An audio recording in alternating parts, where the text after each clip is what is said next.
Good afternoon, everyone. It's great to be with you this afternoon. We've got a really special challenge for you to take a look at. It's the Mindset Challenge. So let's go straight into it. The Mindset Challenge, it's all about problem solving. And here's the problem for this afternoon to take a look at. Now, problem solving is really important for learners, but let's have a look and see if you can help us get this problem solved. The challenge, you're given a 12-liter container. Here we go, a 12-liter container, and it's filled with a toxic liquid. And you've got two empty containers. They're empty. One holds 8 liters and the other holds 5 liters. The containers have no measurements. Can you divide the 12 liters of liquid into 2 equal volumes? Well, that's a really interesting question, and I'm hoping that you can think about it for a while. The reason we've given you this sort of question to think about is that the one thing about mathematics that I really love is that it's addictive. It's addictive in its ability to hook you into a problem and ask you to solve them. But many learners don't have the ability to unravel word problems like these. So in the short presentation, I'd like to go through some fundamental steps before giving you the answer to this question. The first thing is obviously to find out and decode what the language is saying and trying to symbolize that. So whether it's a physics problem or whether it's a maths problem, we like to start by saying, let's draw a picture to represent what we've got. So let's go to the picture straight away. And here we go. We've got the starting condition. 12-liter container full of the toxic liquid over there, and that's the starting position. Then we've got an 8-liter container that's empty, and we recognize that the second container that's empty is the 5-liter container. So we need to be able to take the 12 liters here using just the 8-liter and the 5-liter and divide them in some way so that we get what the end condition should be. So what do you think the end condition should be? That's our starting position. Let's try and visualize what the question is telling us, what we need to do at the end. Have a look at the question again, and let's make sure that we've got that sorted out. And here we go. Can you divide into 2 equal volumes? Well, 12 divided by 2, that's going to give us 6. So our end condition should be something like that. Now, clearly, this one was the 12-liter container, so it can contain 6 liters. This one was the 8-liter container, so it can contain. This one is a 5-liter container. It can't contain anything because it hasn't got enough volume to contain the 6 liters. So that's an important bit of deduction that we've been able to make at that point. So up until there, we've got the beginning. Now we've got the end. How can we get the in-between steps? Well, one of the ways of doing that is to create a mathematical model. And a mathematical model says, well, let's try some things. And so what I've done is I've collected some old cool drink containers, and I've scaled them down because we haven't got a 12-liter container in the studio, but I've scaled it down, and here we go. This container contains 1,2 liters of a brown toxic fluid. It's not really toxic, but it's a brown fluid. And what I've got here is an empty container that has a capacity of 800 mils, and this one has a capacity of 500. So using these containers, we can start to play around a little bit. This is where problem solving becomes interactive. And it's something that we really should be trying to get our learners doing, to interact with modeling the process. It doesn't really matter whether they come up with the solution or not, but they become actively engaged in doing a problem like this. So where do we think we should start? Well, perhaps you'd like to think about it for a minute. Well, there are 2 possible starting points, I suppose. One could pour the fluid from the large container into the 8-liter container, or this container representing 8 liters, or into the 5-liter container. I'm going to make the choice of doing the 12-liter container into the 5 liters, into the 8 liters at least. So let's see what this gives us as we finish it off.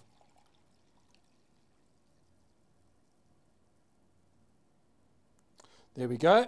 Now we've got 2 containers. Let's see what our end of step 1 scenario is. So let's just record it because I've done some preparation over there. Step one, what we did is we took some fluid from the large container and we moved it into the second container. I moved it into that container. Let me do it. I moved it into that container like that. And there's our container. Now let's summarize our results so that we've got it clear. We started with 12 liters and we filled up this container, which was an 8-liter container. So that means that we've got 8 liters over here. So let's highlight that. We've got 8 liters over here. If we take 12 liters and we move 8 liters away, well, I guess we've got 4 liters over here. That doesn't really help me too much, but it's starting to get the juices going. So what's the next step? What can I do as the next step? Well, I recognize that somewhere over here, 4 liters. I want to get to 6 liters. Maybe I should try something else. Let's try this. Let's take what I've got in the 8-liter container and let's pour it into the 5-liter container. Now remember, this isn't really 5 liters. It's just a scaled down version of the 5 liters. So roughly there. What does that give us now? Let's go to the step 2 and see the process. So that's where we were in step 1. What we've done next is to move from here into there. And let's pick it up and move it in so that we've now got this situation. Just to check that we've got the right heights, you can use a measuring tool to check that. Notice there are no measuring tools on the volume, but we know that we've got 4 liters over here. So 4 liters here. We use the ruler just to check. You can see that we started with 8. We've used up 5, so we've got 3 liters left here. And now we've got 5 liters over here. So 5 liters over here.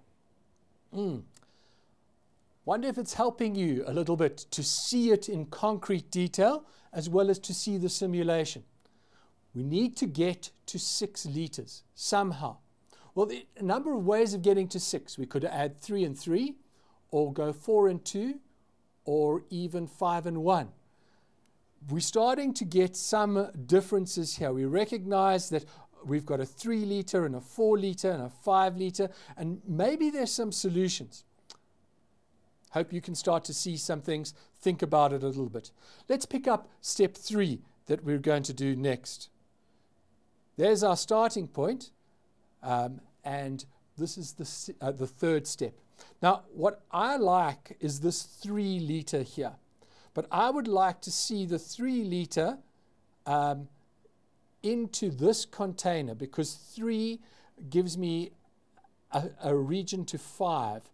So the only way that I can get around that is by moving this what's the liquid in this small container back into the main container.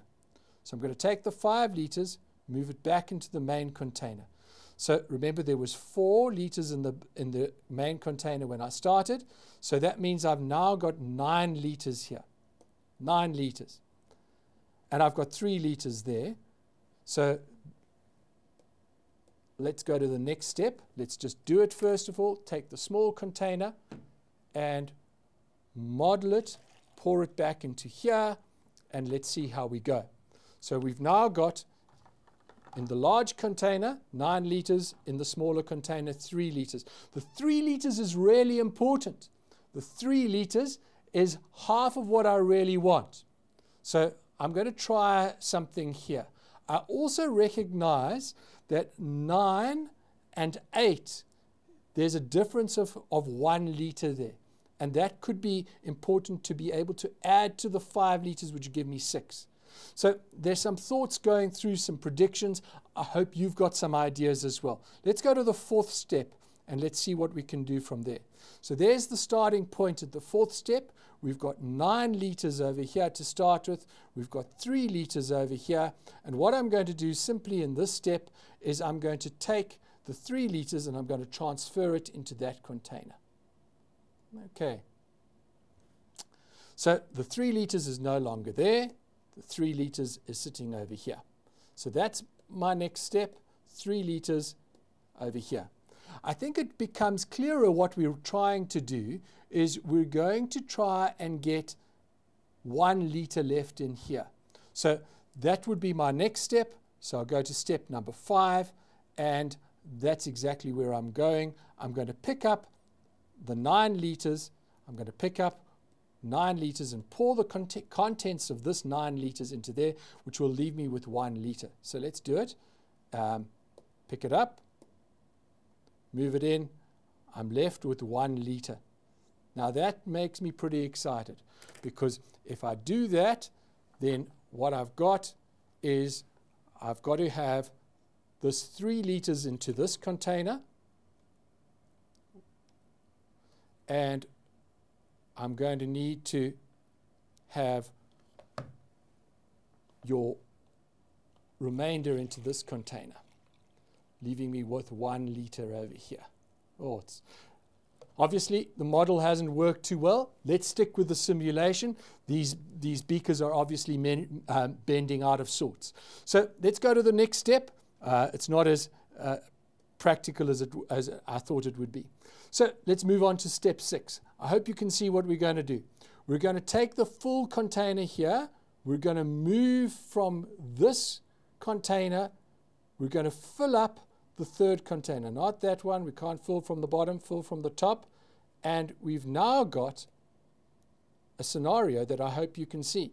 We've got 5 litres in here. We've got 1 litre left over there, 1 litre over here, 1 litre here, 5 litres over here, and 6 litres over there. Let's just make sure you've got where we got all that from. Go back to the previous step just to make absolutely sure that you've got it. Remember, in this container we've got 8 litres. In this container we've got 1 litre. And initially in this container we had 3 litres. So if I take the balance from here into there, I'm going to subtract 2 litres, which will give me the 5 litres there. 2 from 8 was going to give me 6, which is what I've got over there. 6, 5, and 1. And we're almost home. We're almost home. What have we got to do? What we've got to do is the 7th step of this algorithm, or this problem, is we've got to take from this container, we've got to put it into here, because we've got 6 litres over there. All we've got to do is to pick this up, move it across, and there you go. 6 litres in both containers. 6 litres over here, 6 litres over there. Now, a problem like that, once you've seen the solution, well, what questions can you ask? Well, firstly, we can ask the question about the tools that we used. We try to model it. You can do diagrams, and that's great. You can do containers. We chose some recyclable plastic bottles. They do have problems with them. They can bend out of shape, and perhaps that's why that wasn't too successful. But at least it gets people involved in thinking about things. The next part of problem solving to really make this meaningful, though, is to ask the question, what if? What if the containers were different shapes? Would it still work? What if we asked another question, would it work with another set of numbers? Can learners perhaps try and find another scenario where you can use the same sort of idea to get some solutions? Well, I hope that's provoked your thinking about some problem solving. Before we go, there's one last thing that I want to do, and that's to give you a Christmas challenge. And here we go to it. The last thing for today, Christmas challenge. Applying what we've learned so far. Here's your Christmas challenge. Distribute 20 litres of water into 2 jars, each holding 10 litres. But you've only got 3 jars to do it. You've got a 7-litre jar and a 13-litre jar. And at the start, those are both full of water. And you've got one empty 19-litre jar. Well, I hope you have fun with the Christmas challenge. It's been great being with you this afternoon. I'm sorry we couldn't chat to you. It would have been great to have some interaction from you. All the best. Bye for now.